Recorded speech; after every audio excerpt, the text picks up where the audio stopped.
Hi అండి. Welcome back to my channel. అందరూ ఎలా ఉన్నారు? బాగున్నారా? నేను బాగున్నానండి. ఈరోజు రెసిపీ వచ్చేసి పన్నీర్ అండి. ఇంట్లోనే చాలా ఈజీగా చేసుకునే ఈ పన్నీర్ రెసిపీని అయితే సింపుల్‌గా అయితే చూసేయండి. చాలా సాఫ్ట్‌గా ఉంటుందండి. మీకు చూస్తుంటేనే అర్థమైపోతుంది కదా! ఎంత సాఫ్ట్‌గా ఉందో కట్ చేసే విధానంలోనే తెలుస్తుంది కదా!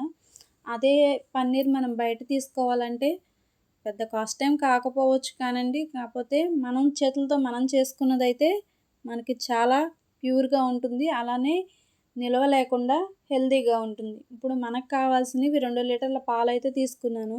నేను ఇలా పొయ్యి మీద పెట్టి 2 పొంగులు రానిచ్చానండి.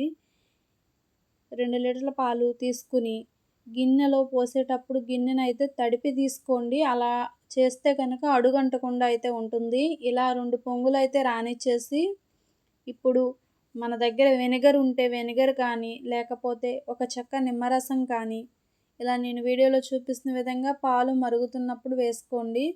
2 పొంగుల కన్నా ఎక్కువ రావాల్సిన అవసరం అస్సలు లేదు. ఇలా నేను వీడియోలో చూపిస్తున్న విధంగా వెనిగర్ ఉంటే వెనిగర్ వేసుకోండి. లేకపోతే ఒక చెక్క నిమ్మరసం అయినా వేసుకుని నేను వీడియోలో చూపిస్తున్న విధంగా ఇలా కలుపుతూ మరిగించుకోండి. ఒక 5 నిమిషాల తర్వాత చూడండి సపరేట్ అయిపోయినాయండి. పాలకు పాలు, నీళ్ళకి నీళ్ళు అయితే సపరేట్ అయిపోయినాయి.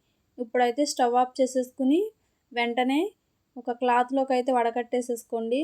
ఈ కాటన్ క్లాత్ అయితే సపరేట్‌గా ఒక కాటన్ క్లాత్ తీసుకోండి. మంచిగా శుభ్రంగా ఉన్న కాటన్ క్లాత్ తీసుకుని ఇప్పుడు నేను వీడియోలో చూపిస్తున్న విధంగా నేను చూడండి ఎలా అయితే వాటర్ అంతా సపరేట్‌గా తీసుకోండి గరిటెతో. ఇలా తీసుకుని ఏదన్నా గిన్నెలో పెట్టుకుని ఆ క్లాత్‌ని నేను వీడియోలో చూపిస్తున్న విధంగా దానిలో అయితే వేసేసుకోండి. వేసేసుకుని వేడిగా ఉన్నప్పుడే ఇది చేయాలండి. చల్లారిపోతే అది లబ్బర్‌లా అయితే అయిపోతుంది. వేడిగా ఉన్నప్పుడే చేసేసుకోవాలి. అలా వేసిన క్లాత్‌ని వాటర్ మొత్తం పిండేసుకోండి. వాటర్ మొత్తం పిండేసుకున్న తర్వాత ఒక 2 సార్లు, 3 సార్లు ఏం చేస్తారంటే చల్లటి నీళ్ళతో క్లీన్ చేసుకోండి. మనం వెనిగర్ వేసినా లేదా నిమ్మరసం పిండినా దానిలో ఆ పులుపుదనం అనేది ఉండిపోతుందండి. ఆ పుల్లదనం పోవటానికని నేనైతే ఇలా శుభ్రంగా కడుక్కుంటున్నాను. 2 సార్లు, 3 సార్లు చల్లటి వాటర్ వేసుకుని అయితే కడగాలండి. ఒక్క నిమిషం పాటు వేడిగా ఉన్నప్పుడే ఇదంతా జరిగిపోవాలి. ఈ వాటర్‌ని వేస్ట్ అయితే పోనివ్వకండి. ఆ వాటర్‌ని చల్లారిన తర్వాత మొక్కలకు పోస్తే చాలా మంచిదండి. ట్రై చేయండి ఆ టిప్‌ని. ఇప్పుడు మంచిగా క్లీన్ చేసుకున్న తర్వాత నేను వీడియోలో చూపిస్తున్న విధంగా జల్లెడ గిన్నెనైతే తిరగేసి దాని మీద పెట్టేసేయండి క్లాత్‌ని. పెట్టేసి కనీసం ఒక 2 లీటర్లు వాటర్ పోసుకుని ఒక పెద్ద గిన్నెలో దానిపైన పెట్టేసి ఒక 2 గంటల సేపు అలా వదిలేసేయండి. అంతేనండి.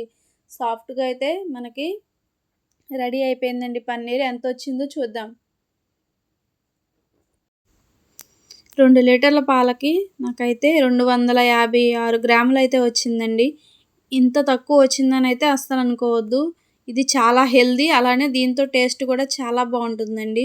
మీరు కూడా ట్రై చేయండి. నచ్చితే లైక్ చేయండి. అలానే మీ ఫ్రెండ్స్‌కి షేర్ చేయండి. వీటితో నేను మంచి కర్రీ అయితే చేశానండి. టేస్ట్ మాత్రం చాలా బాగుంది. నెక్స్ట్ వీడియోలో నేను ఆ కర్రీ అయితే చూపిస్తానండి. తప్పకుండా చూడండి. నచ్చితే ఒక లైక్ చేయండి. అలానే నన్ను సపోర్ట్ చేయండి.